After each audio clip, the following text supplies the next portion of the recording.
That's my new thing now. I tell people, just focus on the work. I think everyone's focused on getting somewhere. I'm like, just focus on the work. Yeah. The work will speak for itself. Blessings, folks. Welcome back to another episode of the Hitstreak. I'm your man, Nick Hyder. And folks, I got an extra special treat joining me in HitLab today, all the way from Los Angeles. However, he's a former Nashvilleian, and I'm so excited to have him here. It's been a long time coming, and believe it or not, I actually haven't seen him in person in 12 years, but we've kept in touch. Check it out, folks. He's an award-winning filmmaker and screenwriter. He's the director of Fighting to Be Me and the author of The Sinful Confessions, my man, Joe Carroll. Joe, how we doing, baby? Nick, what's up, man? 12 years. It's been too long. And I'm honored to finally be here in the studio, in the lab.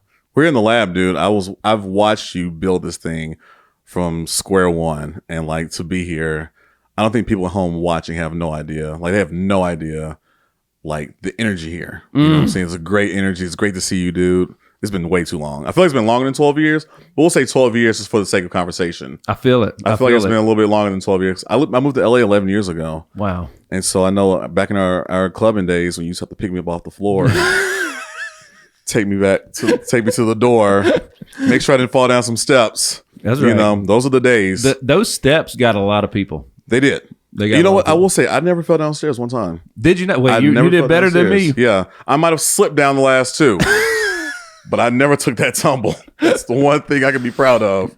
I'm not proud of a lot of things, but I'm proud I didn't fall down those stairs. You know, all those things that we did back then, they're part of our story. And, you know, I hid from them for a long time. And I've learned now it's like, if you can be comfortable with it and just own it, because everybody's got skeletons in the closet. Yeah. Right. So, and the most freeing thing is when I didn't have to hide from them anymore.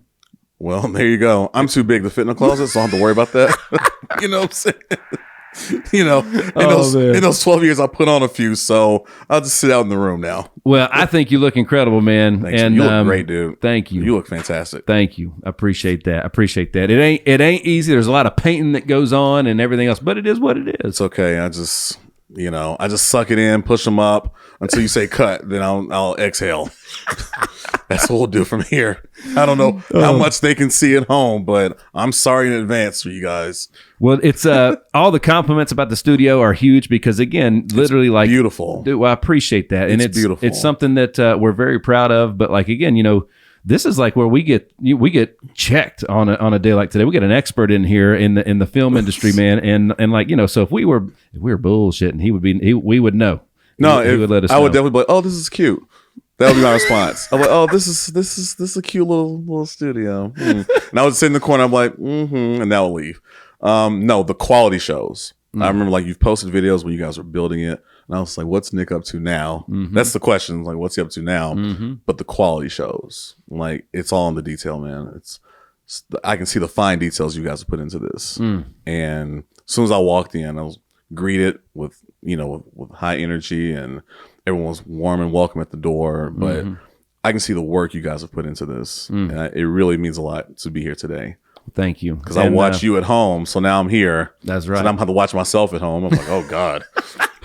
So well, big shout out to the team, Jensen and Dale and the team heading up everything. Man, I'm telling you, they're great. They are fantastic. So, all right, so check this out. So, folks, this is a very unique episode because a lot of times there's a lot of talking points that to make sure that we give the information out that needs to be given to the people that need it. Yeah. Today's a little different because, like, literally, Joe and I are literally going to catch up real time. Yeah. Unscripted. Oh, God.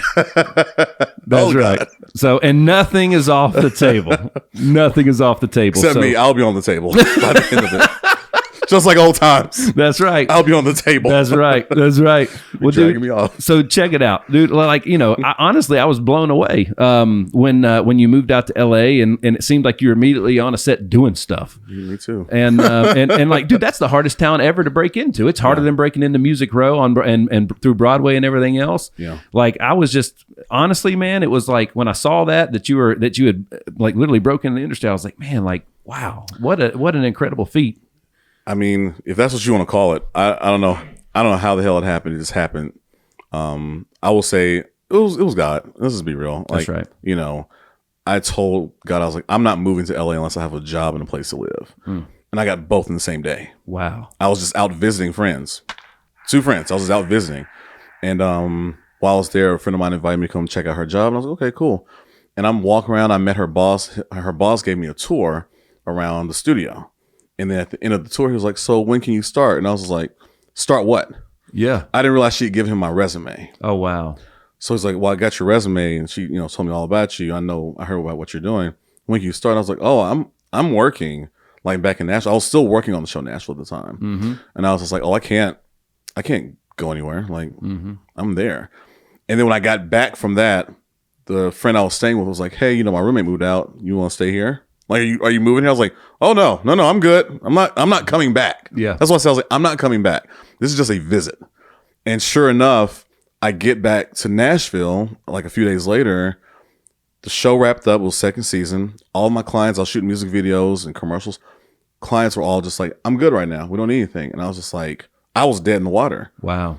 And so I called the guy up and I was just like, is that job still available? He was like, whenever you're ready. Wow. I was like, no, because I didn't want to go to LA. Right. I never wanted to go to LA. Okay. I was a person who believed that like you can do it at home.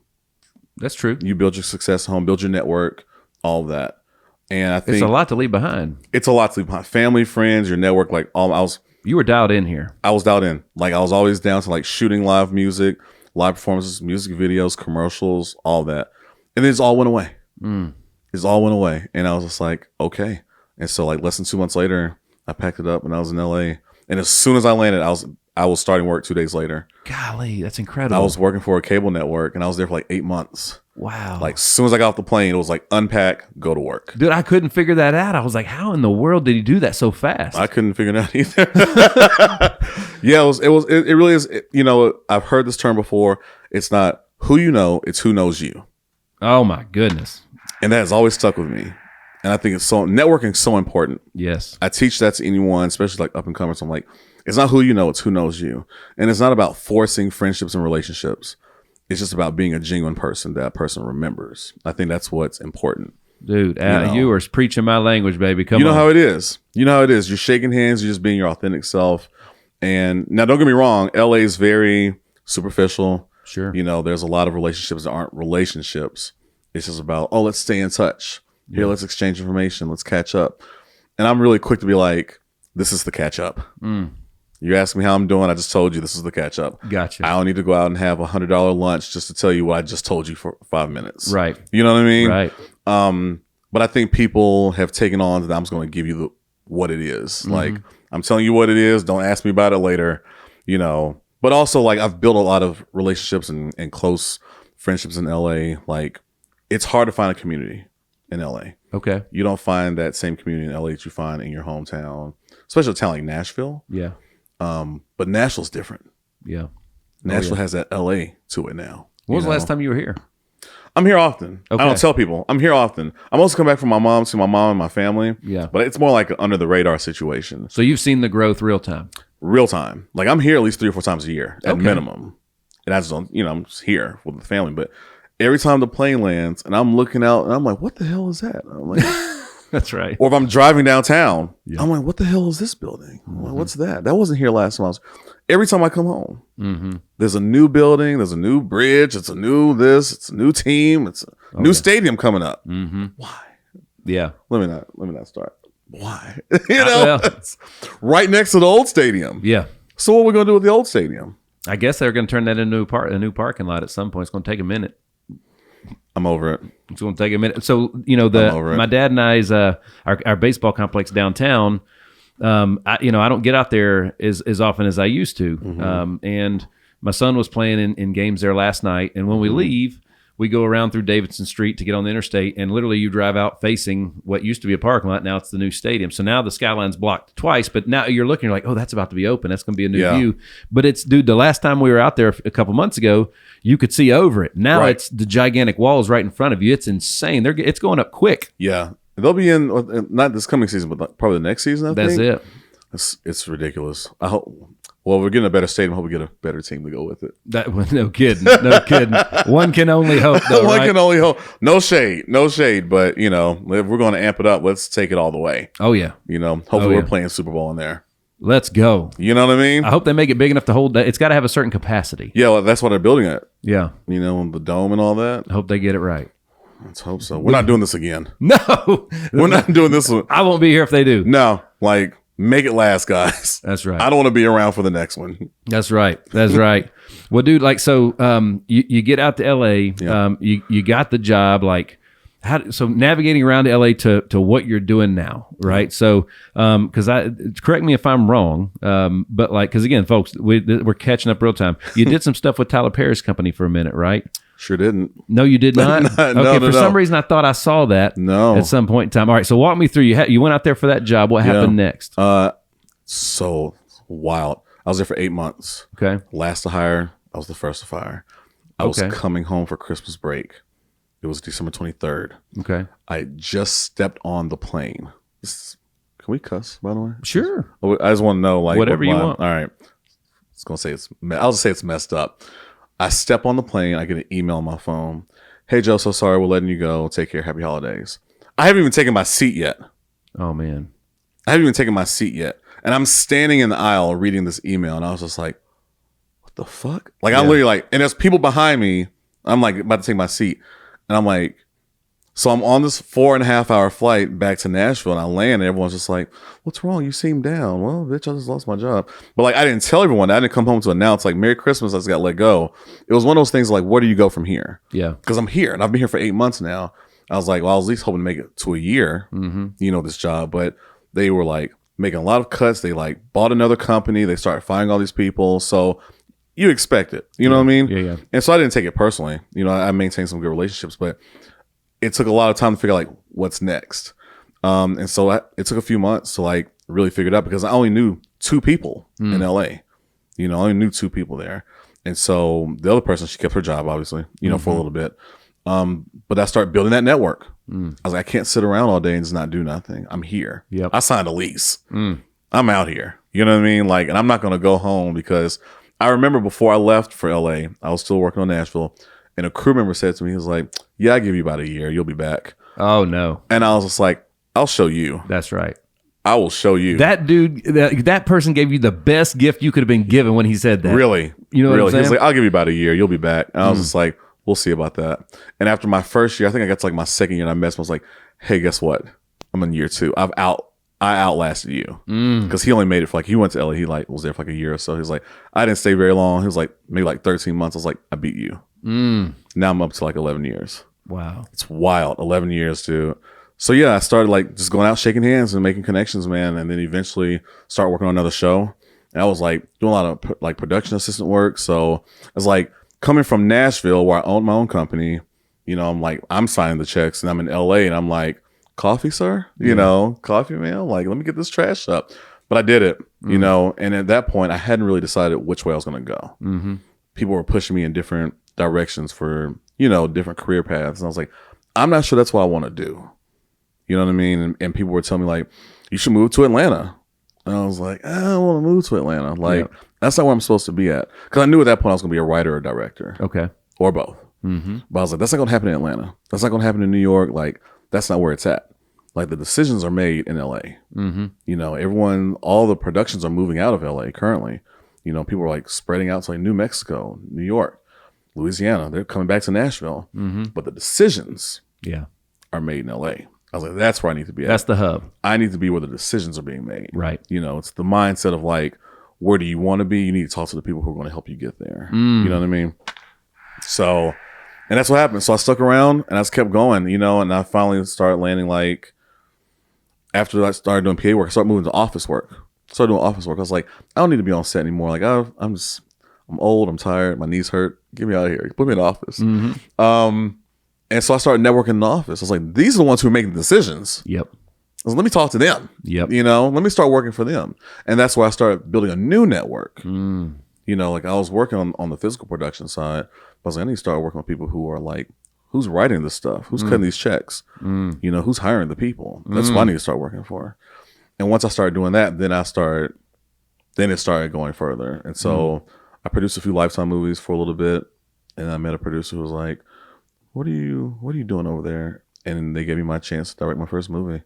Wow. Yeah. So Lethal Legacy came out 2 years ago, and it's hit the ground running, baby. I want to thank all of our loyal fans that spread across all 50 states and 14 different countries. It's absolutely amazing. Folks, help us keep spreading the word, right? Share your favorite episodes with friends and make sure that you are liking and subscribing to the Hitstreak on all digital platforms. Thanks again, and we look forward to more. So hold on a minute. I know. I know. It's unreal. Like you have such an entrepreneurial mind. Yeah. You know what I'm saying? Like, you know, you weren't looking for a handout. You were looking for a hand up. Yeah.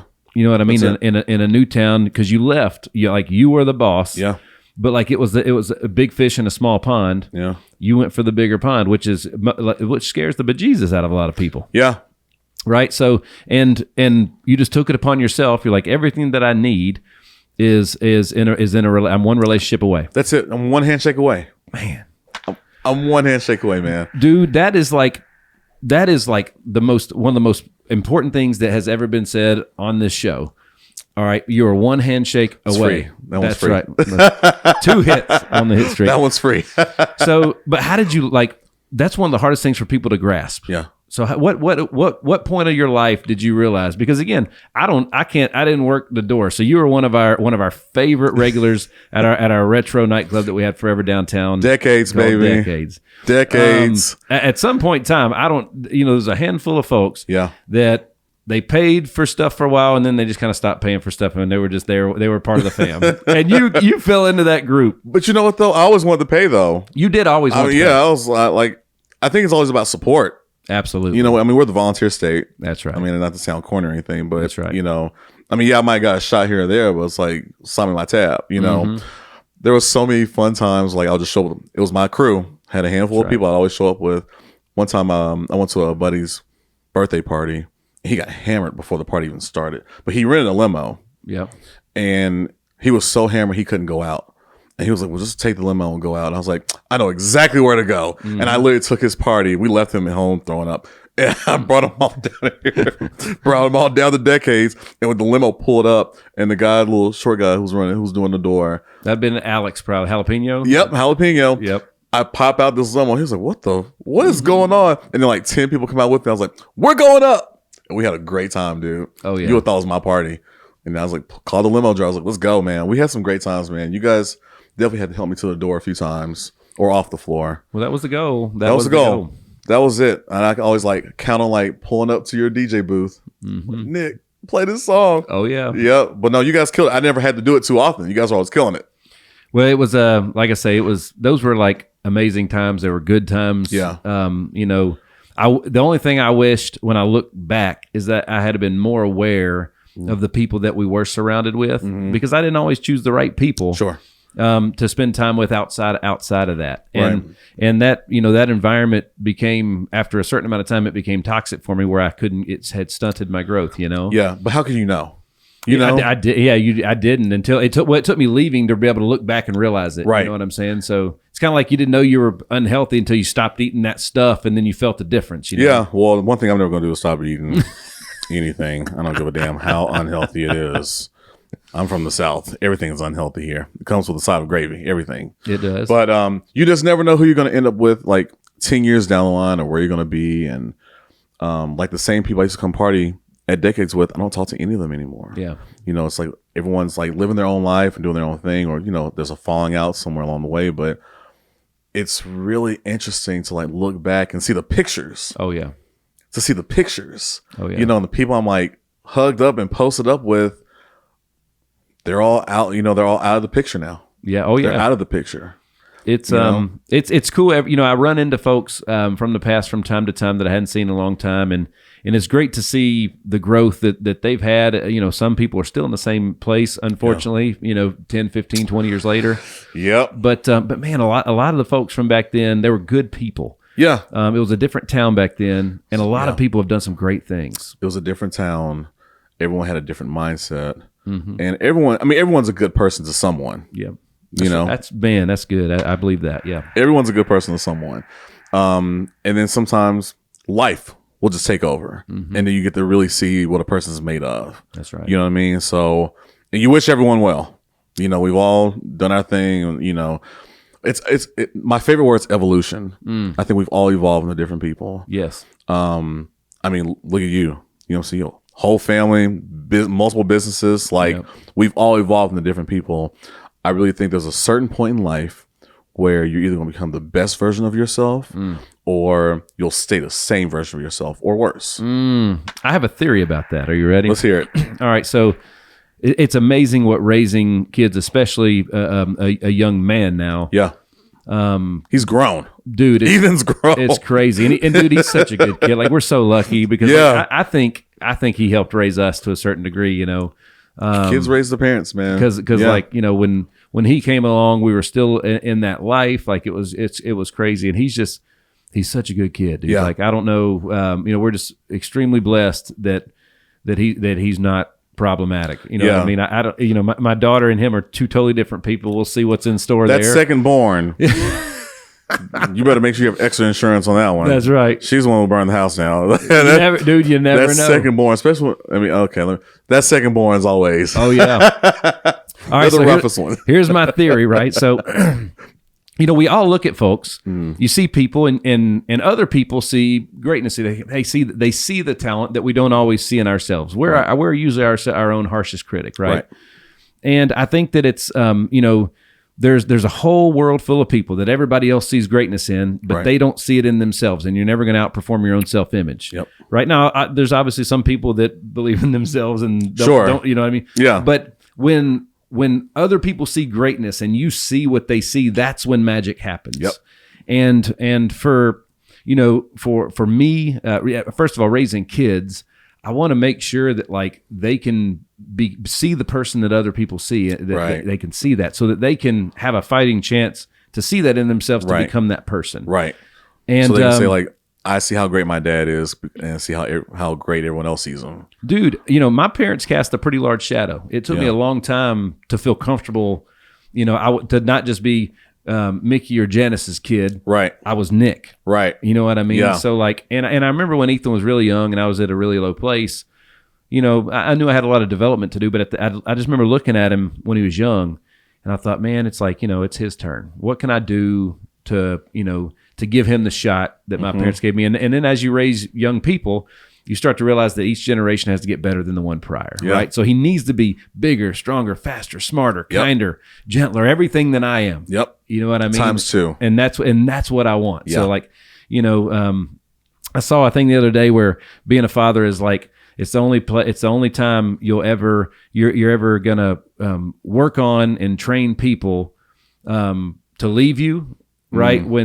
But they're the people that you don't want to leave. You know, I probably butchered it a little bit, but it's the same thing. You're working on getting them out, but you never. It was a chopped and screwed version. Absolutely, that was a remix, dude. Well, it's insane how, you know, I don't know. I learned to think, learn to be. I learned that you can't be grateful for something that you're entitled to. You know what I mean? And like, and at the end of the day, gratitude's pretty easy, but it is a choice. And that was what I think. That's what that industry did. We were so happy back then. We're happy. It was. I was grateful for a packed night every single time. I never was unhappy. Like if you weren't there, it was missed. But if you were there, it was a good time. You know? I mean, if I wasn't there, you guys would text me like, "Where you at?" That's exactly right. Or I would text you guys like, "We're on the way." That's right. I'm bringing 8. You know, I'm bringing a crew tonight. Like if we weren't there, but you're right though. I feel like my friend, I don't know, she has a company, but we're always talking about generational wealth, and I think generational wealth is more than just money. It's about what you pour into. It's habits. Your kids and the next generation. It's habits, it's patterns. You know, because wealth is the positive part, but the negative part's called generational sin. Right? So like, you know, let's say a dad and a mom, you know, didn't live up to their potential. Well, if their kids do the same thing, that would be the sin portion. They passed on a bad pattern. Right. So you gotta be a bloodline breaker to a certain degree. So there's certain things that my son has to do differently than I did it because there's a better way. Right. And we can't view ourselves as the sin or as the bad part of something that we're trying. We have to see ourselves as just like as an example. For an example of change. Facts. And show that change can be done. Facts. And we're not defined by anything that happened in the past. No. Hell, I'm not defined what happened in today, right? I get to write that book every day. Exactly. And it's a beautiful thing. I mean, seriously. So look at what you're doing. I'm sitting, Nick. I'm just sitting right now. You go out to LA. Sucking it in. got a 8 month. You're on the job for 8 months. Yep. And then you're literally starting over all over again. But you didn't quit. Nope. I firmly believe that a lot of times God has to remove something from your life to make room for the next thing. Agreed. And then like at the same time, I heard a pastor say from the pulpit one time, God can't steer a parked car. It's got to be moving. That's right. You know what I'm saying? That's right. So, but the coolest thing is you were like, dude, like you had something to prove to somebody. Yeah. And I think everybody needs that. Yeah. That's it. I was like, I cannot go back and let him because I can see his face. Yep. Oh, welcome back. I'm like, fuck you. Right? You know what I'm saying? Well, but think about that. Everybody's like, there was that movie with Cuba Gooding Jr. and Robert De Niro, where the sailor movie. What's it called? Men of Honor. Okay. Yeah, and I remember the dad of Cuba Gooding Jr. when he went to the army. He said, "Don't come back." And that was and then a son never forgets carved on his radio, on the wood panel of his radio. Everybody needs that person that drives them. Yeah. Because again, for some people, it's their coach. Yep. It's their parent. It's a mentor or whatever else. You can like that person would be probably honored to know that they were a source of your success. How cool is that? He definitely was not honored to know, because I reminded him every year. That's right. I'm still here. Like, hey, remember that time you told me I was going to make it? Guess what? I'm still here. If at some point he's cut me off from talking to him. Yep. But I was like, I'm still here, dude. Like, I beat you. That's right. So kiss my ass. That's right. Well, dude, hey, man, I like to keep score, and I love trophies. I love trophies. I like to win. Yeah, exactly. Like, you might not have been able to do it, but here I am doing it. That's right. And it's not even about bragging. It's just like, first you told me I couldn't do it, so now I'm doing it. Now I'm doing it for myself. I've already shown you, and I've already outlasted you. Now it's just about doing it for me now. That's right. And realizing I'm doing things I never thought I could do. Because coming from Nashville was very different, because like as a kid growing up, I was an actor back when I was young and skinny, had a hairline. I was an actor. I did like theater. I did theater in high school. I did community theater, commercials and music videos, and it's Nashville. So I would get a call like, hey, we need a black guy. I was like, oh, well, I'm black. I'll be there. That's literally how I got casted for stuff sometimes.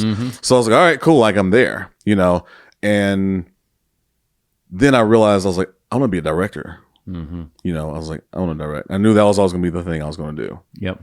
From a young age, I knew that was going to be the thing I was going to do. I just didn't know how to get there. Right. Like at the time we had Watkins College, and that was a little bit out of my price range there, So I was like trying to figure it out on my own. I was like, I was like, where do I go from? If I can't go to Watkins, where can I go? If you can't have fun at Bella Noche's, where the hell could you go? Somebody out there understands what I'm saying. But I eventually just figured it out. And so my school, I was going to National State. Yep. And I was taking a video editing class. We weren't shooting anything. We had footage. They gave us footage. And we were editing. I was already editing at this point. Yep. And so I think I talked to my teacher. I was like, they're doing a 48-hour film project. I was like, do you think like the school will sponsor us to do a project? He was like, I'll talk to them. And he rallied them up. I got like my classmates rallied up. And so we're in this video editing class where we're just sitting at a computer clicking all day. Excuse me. And eventually I was like, guys, let's shoot a short film on this weekend this summer. And everyone was like, let's do it. Wow. Let's do it. And I was like, okay. I was like, oh shit, they said yes. I was like, they actually said yes. And then we did it. We shot our first short film. That was in 2010, I think, or 2011. And then we did one another, like the next year. And it became a thing we did every year. And I was like raising money. We took them out of town a few times. Like we were doing competitions in different cities. I don't even know how I got on this story, Nick. Reel me back in, because I just started rambling. I don't even know how we got here. But I think it was just like at some point just realizing you can do things. Because I didn't know it was Nashville. We only had Watkins. Yep. And I was just like, I don't know what I'm doing, but I'm going to keep going until I figure it out. And this is what it was. I faked it till I made it. Well, dude, that but understanding the not knowing the journey to necessarily get there, you got to figure that out. Yeah. But understanding that is that knowledge that you're accumulating along the way is you can replicate that and you can use that the next time. Exactly. Because we didn't have a film program at National State, but I took everything I could to apply it to what I was doing. We had a storyboarding class. We had video editing. We had a writing class. We had an HTML. We had different communication. We had a communications program. Yeah. But it wasn't a film school. So I took everything I learned from those classes. I was like, how can I apply this to my career? You know what I'm saying? The storyboarding came in handy when I'm storyboarding my films. That's right. If I'm storyboarding for someone else, everything comes in handy at some point. You just have to know how to apply it. You really have to know how to apply the things you've learned. I was working at my church for 6 years doing the video. Had no idea. Okay. What I was doing. I was just buying equipment. I was like, oh, this might work. I was buying a video switcher, and I was like, oh, I need this kind of cable. I didn't know what was going on. It was hard back then because we were not, the tech that we have now is insane versus back then it was a little tech and still a lot of manual stuff. Yep. So this was back in 2006. I'm just buying stuff off eBay. Do you know what I was buying? I'm just buying. I'm like, here's my credit card. I'm just buying stuff. And I would just figure it out. I would be at the church, running wires and connecting cameras. I was like, okay, and messing with these switchboards, and then I got it figured out. Then I was like, okay, so I started doing live broadcasts for them. I started doing, putting them on TV, on the local network down there. It just took a long time to figure it out, but I figured it out. You know what I'm saying? I just kept going for it because that's right. One thing about me, I'm not going to walk away from it. Come on. You know what I'm saying? I'll waddle, but I'm not walking away from it. No, okay? You are 100% a finisher, not a quitter. Yeah. And a lot of times people can't tell the difference. Yeah.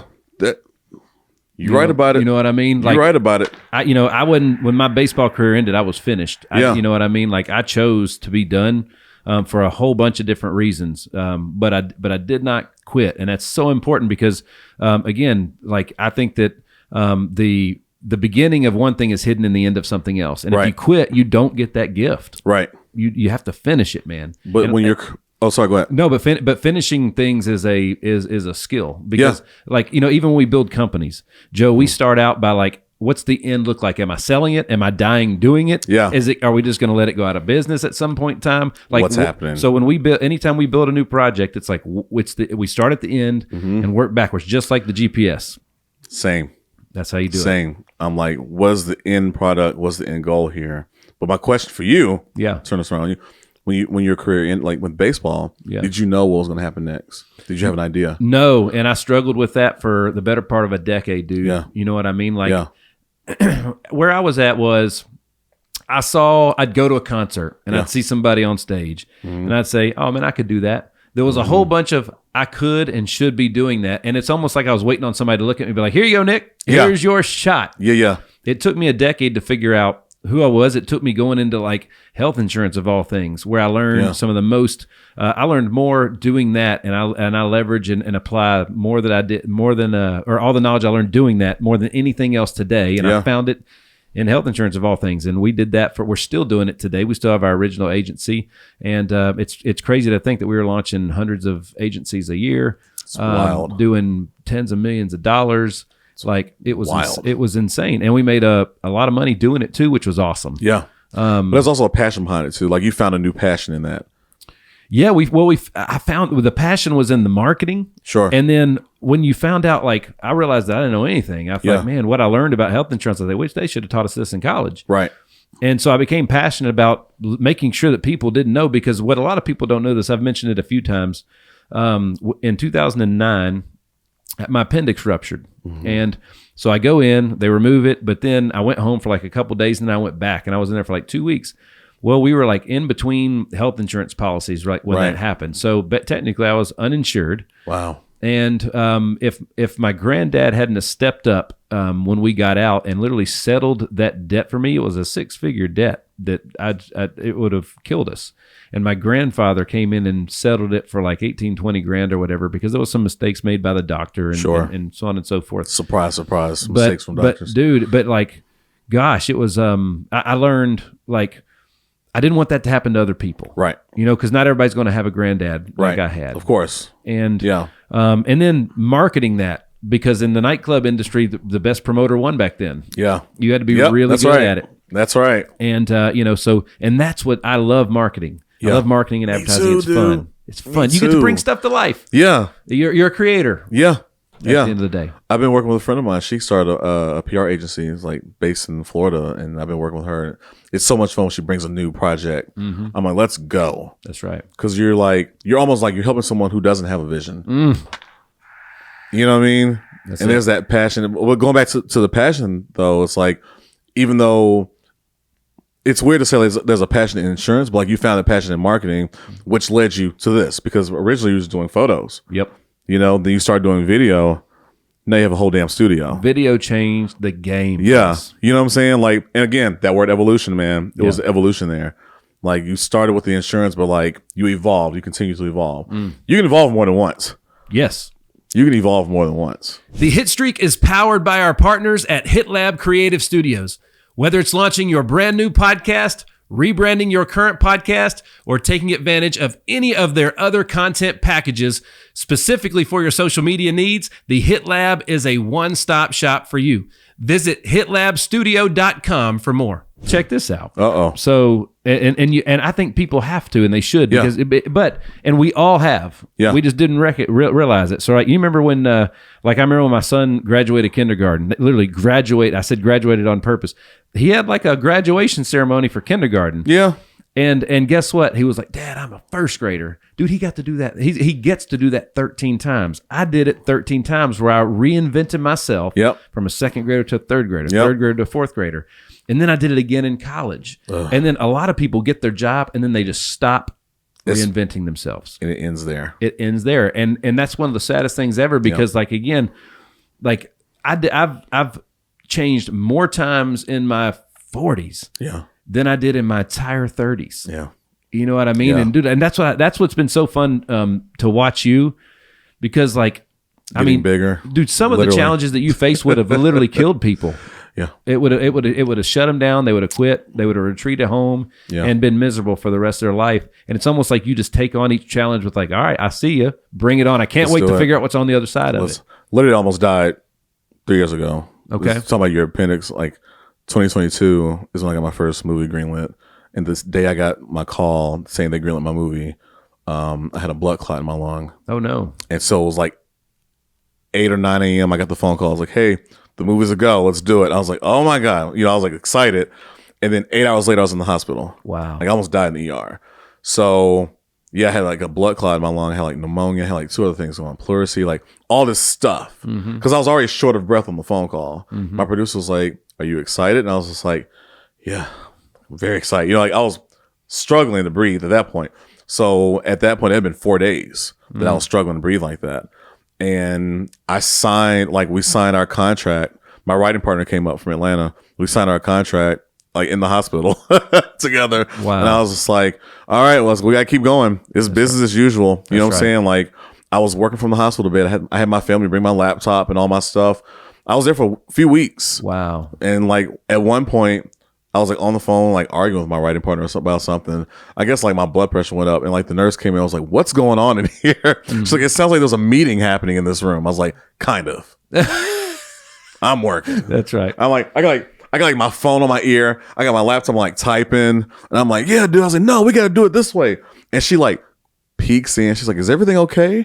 And like my blood, like my heart rate's going up and stuff like that. I was like, it's fine. She's like, you should probably get off the phone. You need to lay back and take a minute. Cause at that point, like I couldn't even walk for a few days. Like I was like a fall risk and all that. I was like, I'm not that big, but I was like, I was a fall risk. It was rough, dude. Like it was a rough few weeks. Cause there was one point they were like really they were keeping me alive. It was like an episode of Grey's Anatomy. They were keeping me alive. They were pumping me with all this stuff. And I was like, this might be it. Wow. This might be it. So once I got out. Did that change you when you went through that? Can I be honest with you? Yeah. Not really at that time. Yeah. At that time, I was more annoyed. Okay. Young people, man, like, I would have been the same way. Yeah, you know what I'm saying? Like, I was like, why now? Why not during the summer? Right. You know what I'm saying? Like, or some other time when I had nothing going on. Now, later on in life, the gratitude kicked in. I was annoyed then, but the gratitude kicked in. And I was like, because when we wrapped the movie, because I also directed the movie, when we wrapped, like the last day of filming, I cried like a baby because I was like, I could have not been here for this. That's right. You know what I'm saying? That's right. Cry like a baby. So the gratitude kicked in. I don't take it for granted now, but that week it happened, I was like, why? We're just gonna say you were focused. I was just focused. Yeah. I remember when I went to the hospital like that day, I was still working. I was still working on Bel Air at the time. And I was like, I gotta go to work. And the doctor was like, you're not gonna be going back to work for a while. And I was like, ugh. And I was like, what do I do? I was like, bring my computer to work, to the hospital, please. Like, had all this stuff. It looked like the Matrix in my hospital room. Had all these wires going on. It was crazy, dude. What is, and I want to get into, I love the fact that you are a director because you got to deal with a whole bunch of stuff from budgets to personnel to people, to scenes and gear, and you're dealing with time of day and lighting, and I mean it's insane. The director is the workhorse of a movie set, right? So, but before I do that, what's one of the coolest things that like you had that moment where? But so obviously, probably wrapping your first movie was one, but when did you have that moment where you're like, holy cow, how did I get here? What was any cool things that stand out as like some of the coolest memories, like working with a certain person, or you nailed a scene just right? What were some aha moments for you that you can remember? I'll say this. I've worked with a lot of people who I've watched on television, like sitting at home laughing or whatever, and then they'll walk through the stage door of a show I'm working on. I'm like, it's you. I've had that moment. It's a lot of fun. I think the moment for me was when we did Lethal Legacy, the first movie. They hadn't decided I was going to be the director yet. And leading all the way up to production, no decision had been made. So we hadn't heard from the network. There was no approval given yet. It was just like, am I directing this movie or not? It was the question every week. And my producers were like, let's just move forward as if you are until we hear otherwise. And I said, okay.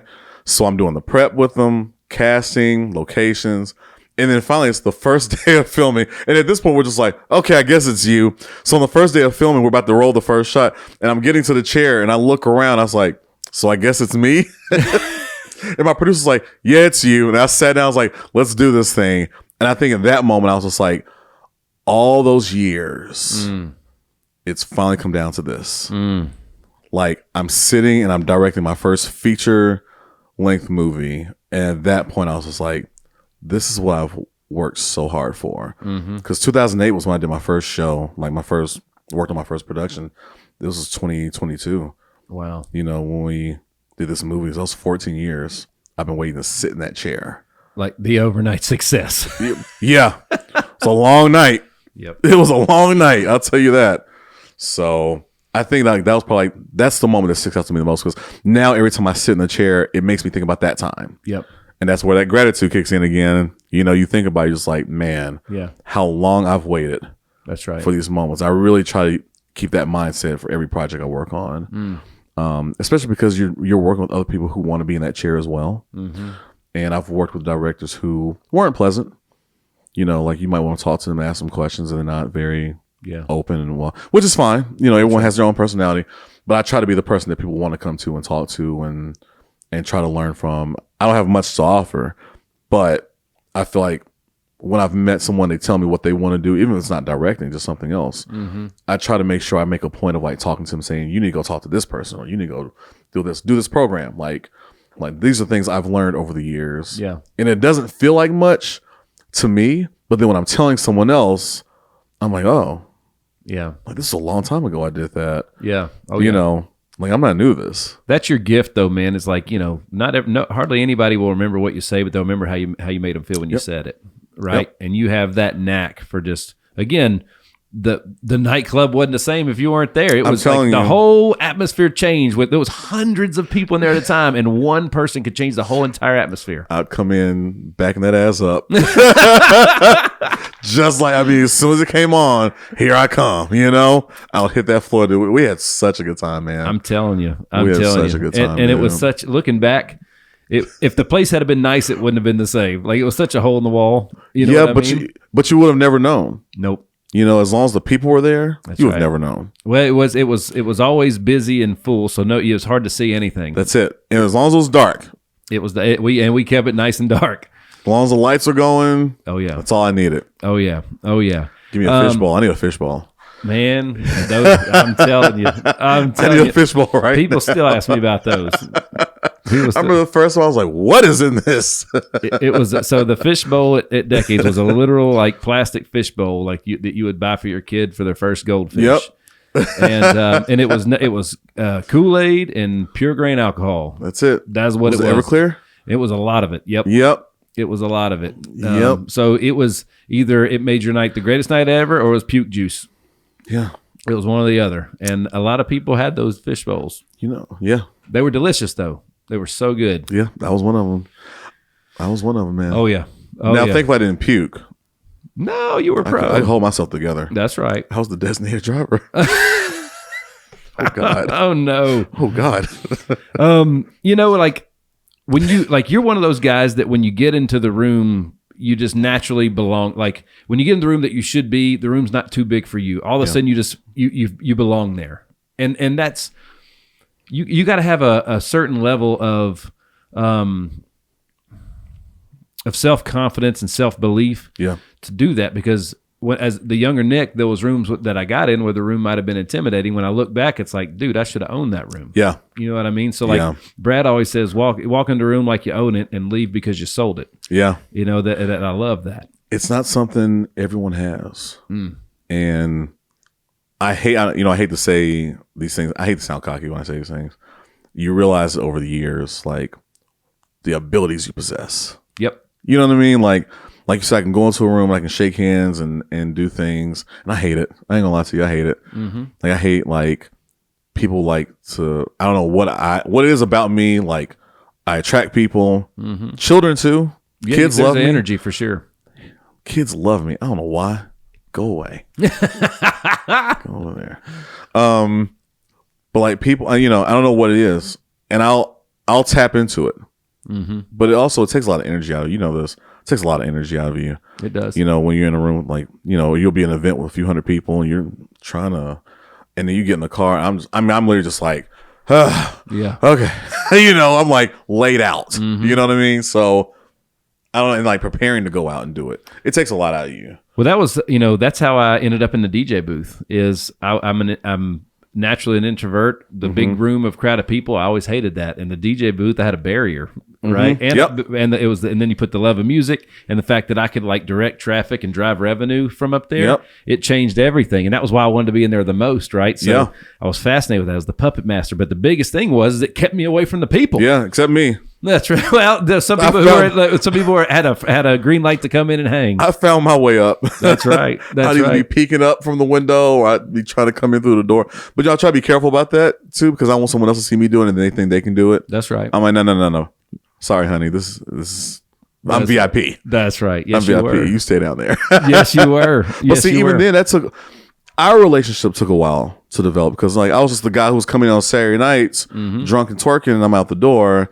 Then I became a regular. Yep. Then I even like did security for you once or twice. That's right. So, but it took time. Oh, it wasn't something that just happened overnight. That's right. It was like, oh, there's Joe, there's the guy. And I think for me, it's like I was working. What years were those? I think I was still in school.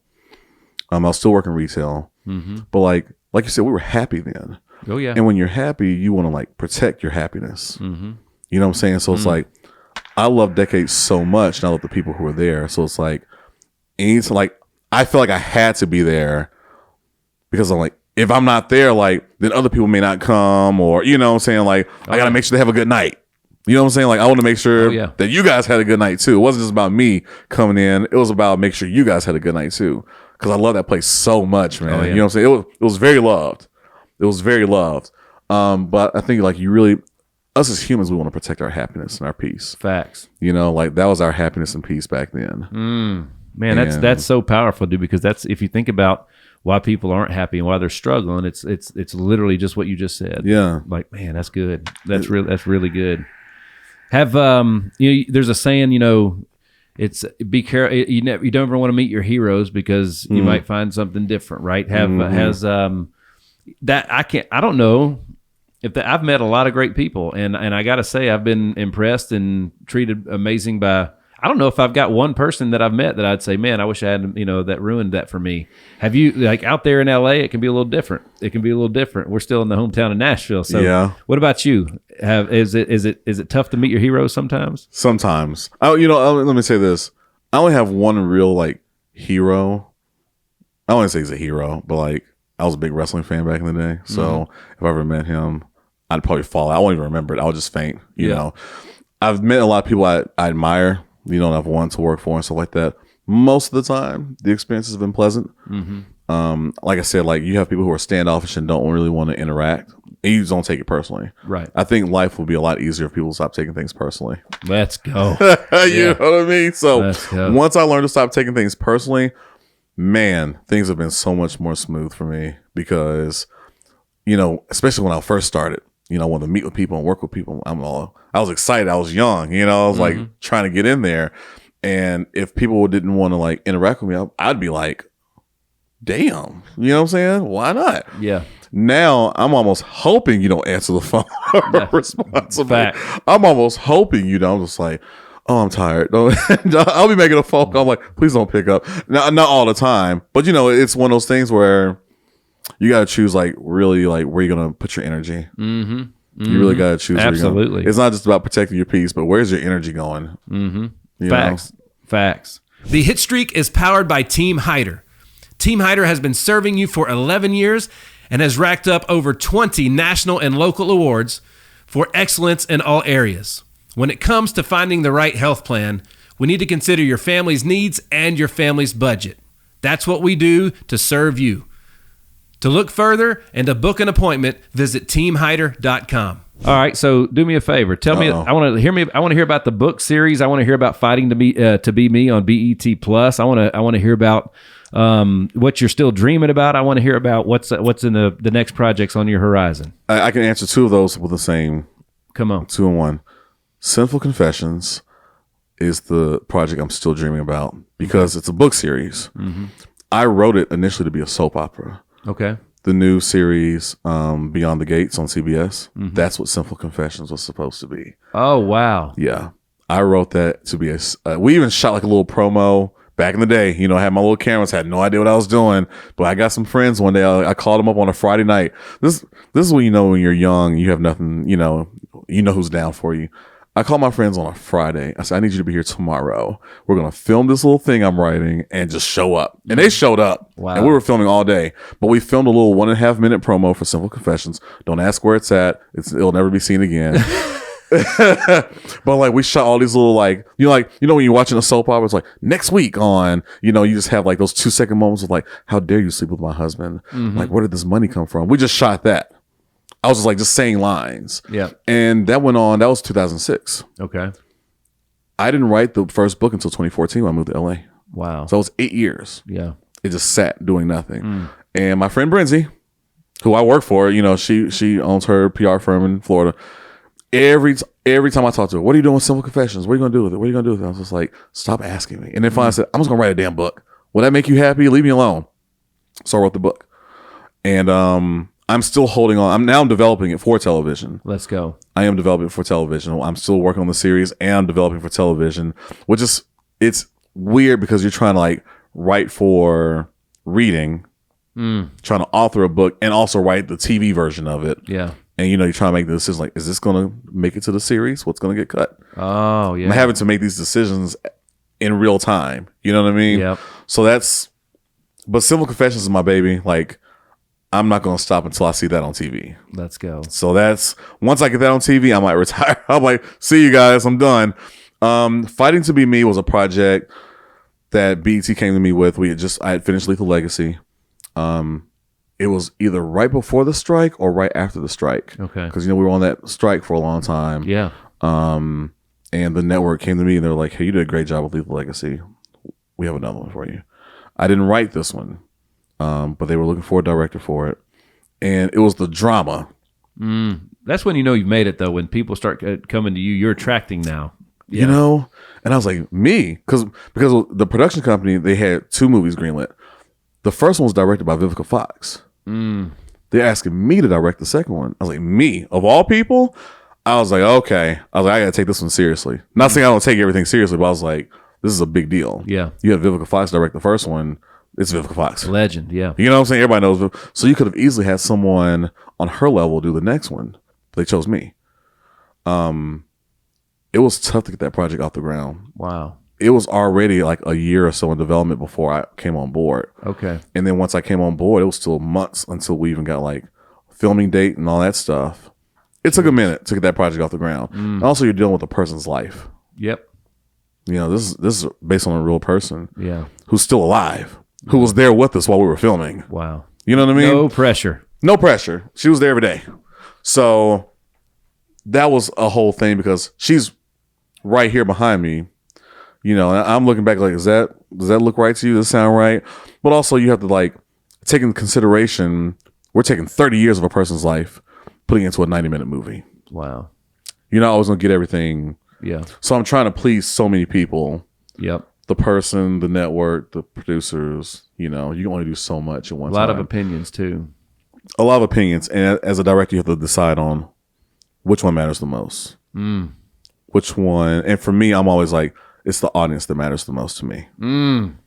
So as long as I think this is going to make sense for the audience, is what the audience is going to enjoy, that's the direction I'm going to go. It's not even about me at the end of the day.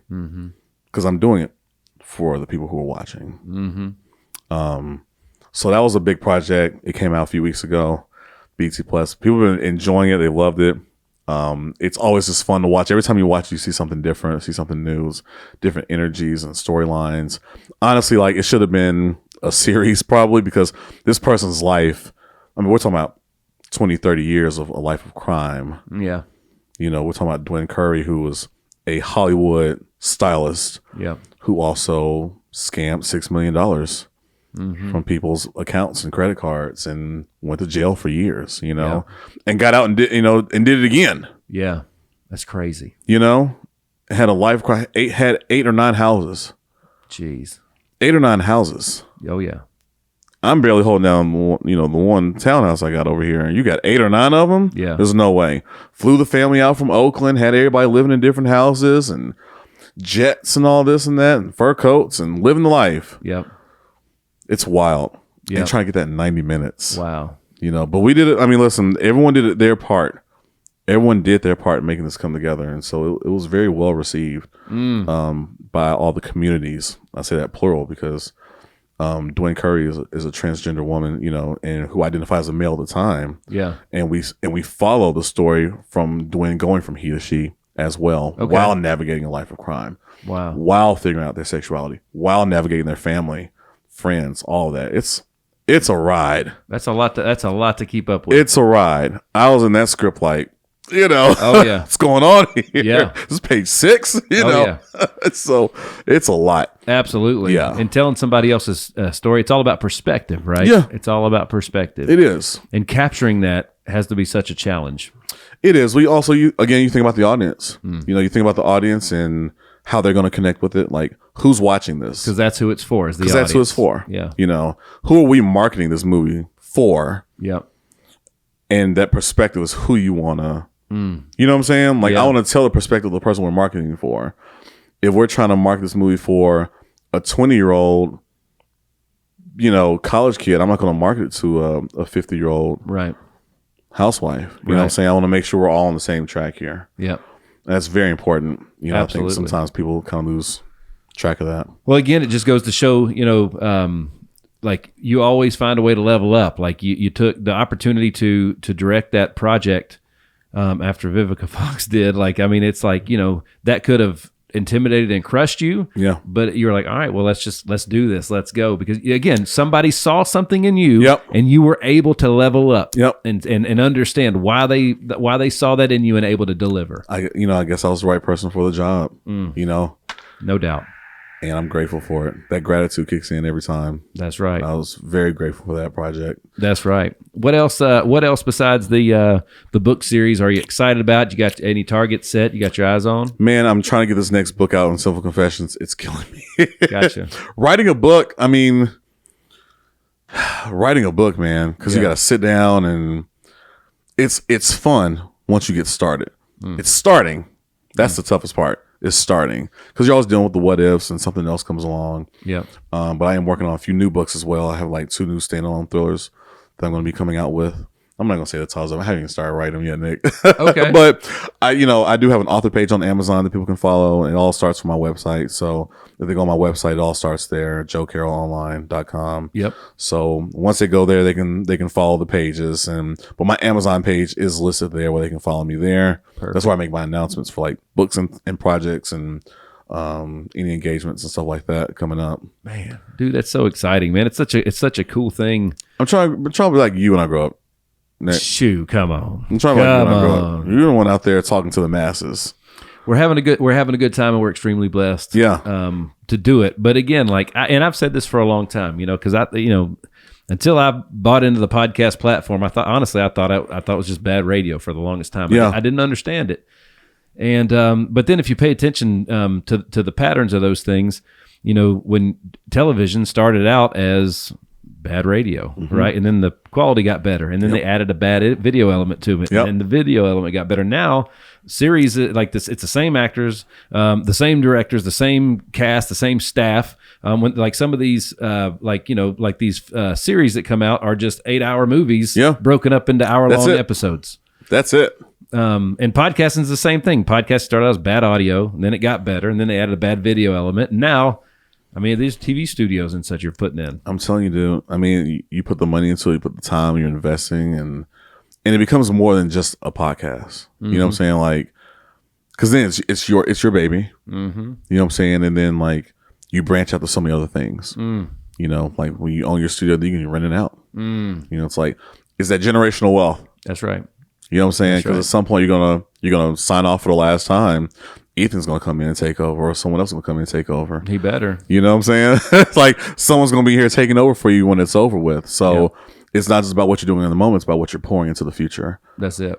That's it, dude. You honestly, man, you'd be a great podcast. Don't do that. You would be so good at it. I hear that so often, and I couldn't. I could, but I couldn't. And you got the voice that you can listen to only if you wanted to. Like, I'm telling you, dude, like you need to really, like when people are telling you that, I've learned to listen. When people say things over and over again, I've learned to say, all right, why are you telling me this, God? Why does this keep popping up on my radar? I know, man. Especially like you have so much to talk about, the connections you have. Even if it was just like the movie just wrapped, now let's build a podcast imagine the promotional assets and everything else. Shoot, man. See, the problem is you're not wrong. I've thought about it a lot. Yep. I don't know. You just don't know where the right time is, and it's a big commitment too. It's a big commitment. I understand, like, because what people don't know and what they don't see is everything you put into it before you start recording and after. Again, it's the marketing, it's the promotion, it's the booking, the time. Oh yeah, the scheduling. Like, there's more to it than us talking. It's literally a. I mean, this is we don't even call this a podcast. This is a show. Yeah. It's a show. It is. No, it really is a show. Multiple people, staff involved. Yeah. It's a big budget. No, it's a real production. Absolutely. It's quite literally lights, cameras, and action right now. That's right. And again, like, so you'll probably get there one day, but you have to think, because like if you invest time into that, is that the best place for your journey out with what you're doing? Right. You know what I mean? You'll get to that place, and when the time's right, you'll know. Yeah, I'm not gonna lie, because like I think I just want to make sure people know I'm not bullshitting when I say it. Like, I love your studio because I watched you when you were building, like the videos you were posting, and I was like, "What's he doing?" Because it's gorgeous. Well, the team does an amazing job. I mean, they do. It's forever changing. The work too. shows. Oh yeah. But like, again, like we're not in a large space here. You know what I'm saying? That's right. And it really goes to show you like what can be done with any size space. That's right. You know what I'm saying? Because in LA, I've done a few podcasts. Like, I was a guest on a podcast. They would rent out, a space somewhere downtown or on in Hollywood or something like that. And I was like, oh, okay. Like, I was like, this is cool. But like, to know what you can do in your own space, or at home, like, it shows like what can be the potential. That's right. It shows the potential. That's right. I might do it one day. I keep saying I'm going to be the Black Fraser. Let's go. I said when I retire from film, I'm going to move to Seattle. I'm going to get my little penthouse and I'm going to do a radio talk show. I love it. Dude, that's a great thing. I said I was going to be the Black Fraser. Shoot. I'll have Niles over. We'll have some sherry. That's right. And we'll just stand on the balcony and go to operas, and That's it. that'll be it. And then you'll just find me dead in my apartment one day. Well, you got to have a target to dream at first, right? Yeah. That's it. I'm going to be the Black Fraser, baby. That's it. Well, like, but we'll keep that in mind. You would be because your podcast would be phenomenal. I appreciate you believing that Phenomenal. and believing in me. Because you know what? Saying that, I might leave here and be like, all right, well, if Nick said it, shit. Dude, all I'm saying is you should definitely never say it's off the table. Entertain it. When the time's right, you'll know. Yeah, you're right. Because let me tell you, I've been thinking about it for a long time. I even have the title of it and everything. I know exactly what I would talk about. I know who my guests would be. I already have a format because I used to do it for fun. Yeah. Like when we would wrap a show, we had like walkie-talkies, and I would do like a little fake talk show on the walkie-talkie. And we would, me and my coworkers would get on there. And I was like doing weather reports and news reports. It was just fun. It was something fun we did. And then someone was like, you should do that for real. I was like, no, I'm good. I'm good. I'll see you later. What are your favorite, so one of the most common questions I get asked when I go do these things, we're talking about music, favorite artists, we're talking about sports, favorite players. One of my favorite shows of all time, one of the ones that I watch over and over and over again, at least once a year, is Entourage. Okay. Love Entourage. It was compared to Arigo so much. Dude, that's why I brought it up. Oh, that's God. why I brought it up. So first, do you have any shows like that are your go-tos where you just like, I've watched Entourage all the way through at least 50 times. Really? Yeah. So my show is Scandal. Okay. I watch Scandal every year at Christmas time. Like if everyone else will watch like Charlie Brown Christmas or a Christmas movie, Bad Santa. Yep. I watch Scandal. And I fly through those seasons. I watch all 7 seasons in the month of December. I don't know why. The drama is my happy place. Yeah. Drama is my happy place. Well, think about what's happening. It's the end of a year. Yeah. And that's kind of like how you prep and start getting your creative juices flowing. You go back to that place. Yeah. So that's like a foundation, like an inspirational foundation for you. Yeah. It is. To launch the next year. Because I didn't watch Scandal until it was off the air. Wow. Okay. I was actually working on a Shonda Rhimes show. And I was working with the producers of Scandal. They were coming off finishing the last season. We were starting another show. Yeah. And so it was all Scandal talk because it was quite literally they had just finished season 7 and they were starting this new. So that's all. I was like, I still had Scandal scripts on my desk. Like it was, and I was like, I was like, maybe I should watch it. And I went home. I started watching it. It was around December. Yep. When I started watching it, and then now every year I binge watched all 7 seasons while I was working on that show. That's so cool. And then my coworkers found out what I was doing. They're like, all right, Joe, where are you at? what season you on? Where you at? I was like, girl, I'm on this episode where so-and-so. They're like, wait till the next one. You know? It was a good time. So, and no matter how many times you watch it, like with Entourage, even though you know what's going to happen, you still enjoy it. And I learned something new I see new things every time. Yeah. Every time. You're like, oh, I didn't see that before. I love it. And then to know the people like who are behind it, or sometimes knowing the people who are on it. I'm like taking pictures and sending it to them. Like, look at you. That's right. You're so young. That's right. That show, the Nashville series, which it had a good run. Yeah, 6 seasons. Had a good run. Yep, 6 seasons. Especially the first I guess all of them are about the same. It kind of came to a quick end.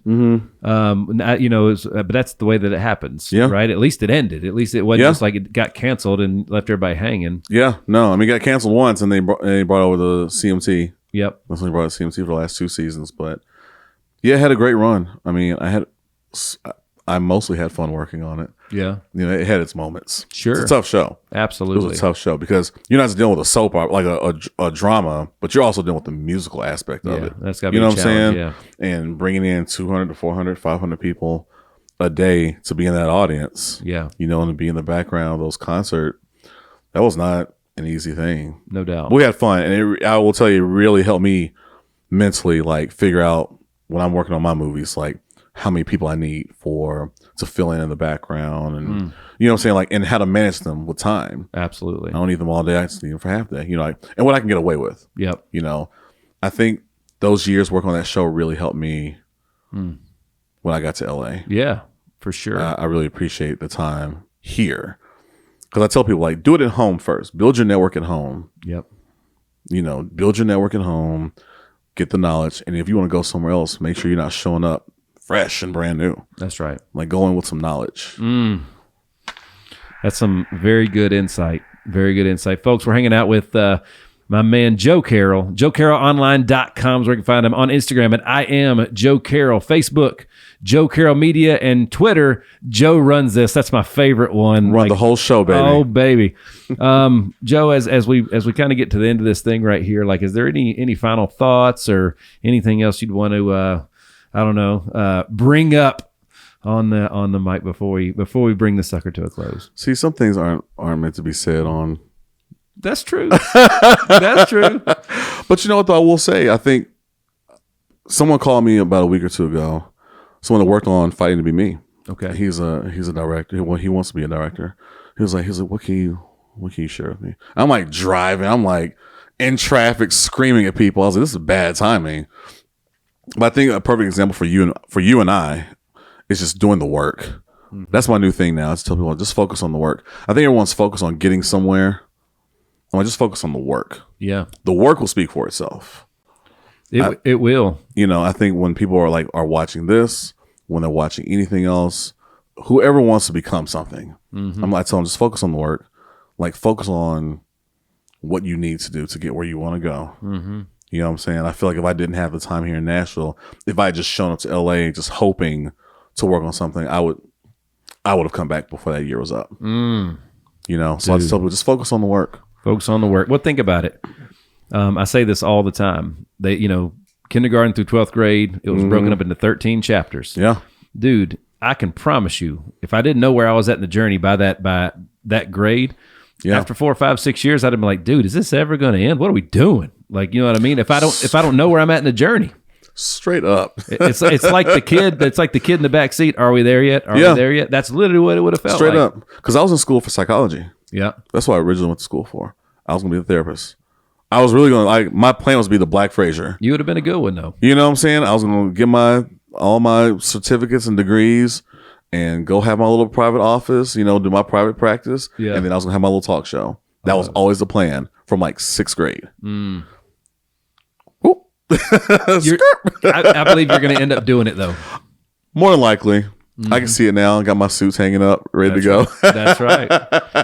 That's right. It'll be a fun ride. Well, brother, again, it's been such a wonderful thing to watch your journey. I'm not going to lie, it's very inspirational. Thank you. To know where you came from, to see what you're doing, it literally in the capital of the center, the Hollywood is the Mecca when it comes to film, cinema, and everything else. And regardless of how California is viewed politically, because it's the weather's still the weather, the people are still out there. Like there's still so much good that comes from that town and the people behind it because of people like you, man. And it's just, but again, you're with the biggest people on earth, the biggest personalities and brands on earth. Yeah. It's insane, and you fit right in, dude. Thanks for the reminder. You fit right in. I don't know if I fit in, but well, man, I squeeze in there. I'll tell you that. I try. You find the way in. You find the way in. I found my way in, man. That's right. Well, again, it's just congratulations on everything, and thank you. To you, man. I'm just super proud to call you a friend, and again, I hadn't seen you in at least 12 years, but we've always kept in touch, man. That's it. And you're I'm so always good in at your that. DMs. You're so good at that. I'm always in those DMs, man. Well, I appreciate it, and I smile every time. I truly do. Thanks for being a team player. Absolutely, you got it, baby. You got it, man. Well, again, we just we loved you back then, and we still do today. Love you too, dude. And it's just again, anytime you're in town, that's an open invitation to come in, tell us what you got going on next, or if you got a message you need to get out to people. I'd love to hear it. Let's do it, dude. I appreciate you, man. Absolutely. This has been great. Absolutely. It's been a good time. Can you believe we've been in here over an hour? Hour 12. If you let me run my mouth, I'm going to do it, The Hitstreak is powered by Rack Financial. When it comes to your credit card merchant processing, Rack Financial is efficient, reliable, and trusted. At the end of the day, when it comes to processing your credit card payments, they make it simple, the way it's supposed to be. check out Rack Financial. Well, I knew this was going to be a good time, and I was so excited for today, brother. Good. Absolutely. Thanks, folks. Man. Thank you for having me. Once again, Joe Carroll, award-winning filmmaker and screenwriter, director of Fighting to Be Me, and author of the Sinful Confessions, man. So JoeCarrollOnline.com. I am Joe Carroll on Instagram, Facebook, Joe Carroll Media, and on X, Joe Runs This. I love you it. called X. I did. I did. I went to X because some people are like, the young kids are like, what's Twitter? What? Oh yeah. It's already been lost. Is it? Can you even say if you post on? You have to say post on Twitter. You can't say I tweeted anymore. What?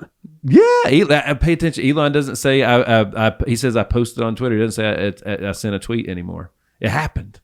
It literally happened right in front of us. This is it. It's over. This is it. Cut the cameras. I'm done. Stop it all. Stop the presses. I'm still tweeting on Twitter. I will never call it X. Even if I'll still type in twitter.com. I know it'll take me to X. Yep. But I'm still calling it Twitter. You will not take away my joy. I have to protect my peace at all costs. Hey man, to each their own, right? Each their own. I just can't believe it. It happens. It happens. Jesus. Change is inevitable, isn't it? You ain't lying about that one. That's right. You are not lying about that one. But sometimes it's for the best. It is, and you Sometimes. I think you can find good in just about anything if you look hard enough. Yeah.